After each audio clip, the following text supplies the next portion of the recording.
ጋይስ ዛሬ ማለት ነው እንዳጋጣሚ ናይሮቢ ውስጥ የሆነ ቦታ ሄጄ መጽሐፎች ገዛሁኝና እነዚህ መጽሐፎች ያነበባችሁ ካላችሁ ከየትኛው እንደምጀምር ሰጀስት አድርጉኝ ላሳያችሁ። የመጀመሪያው ማንበብ የምፈልገው የነበረ መጽሐፍ ነው 48 Laws of Power የሚል መጽሐፍ። ይህ መጽሐፍ በጣም ፈልጎ ነበረ፣ ተገዝቷል። ከዛ እዚህ ጋር ሃይ ሮድ ሊደርሺፕ ይላል፣ ይሄንንም ገዝተነዋል። እንደን እዚህ ጋር ደግሞ ቴክ ዘ ሪስክ ይላል። ቴክ ዘ ሪስክ ጋይስ፣ ሪስክ መውሰድ አለብን። ይሄንንም እንደውም ይሄን ነው መጀመሪያ ማነበው ብዬ ራሱ ያሰብኩት ማለት ነው ጋይስ። ከዛ እዚህ ጋር ክሊር ቲንኪንግ የሚል መጽሐፍ አለ። እዚህ ጋር ደግሞ ኖትቡክ አለ።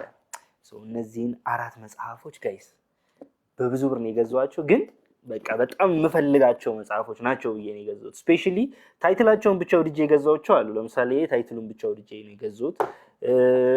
ይሄኛውን ቴክ ዘ ሪስክ ታይትሉን ብቻ አይቼ ነው የገዛሁት።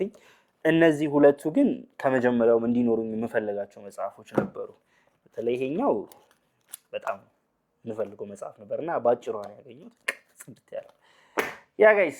ከዚህ ውስጥ ያነበባችሁት መጽሐፍ ካለ እና የወደዳችሁት ካለ ከስር ኮሜንት ላይ አስቀምጡልኝ። ያው ቀድሜ እሱን ወይ እንዳነበው ማለት ነው።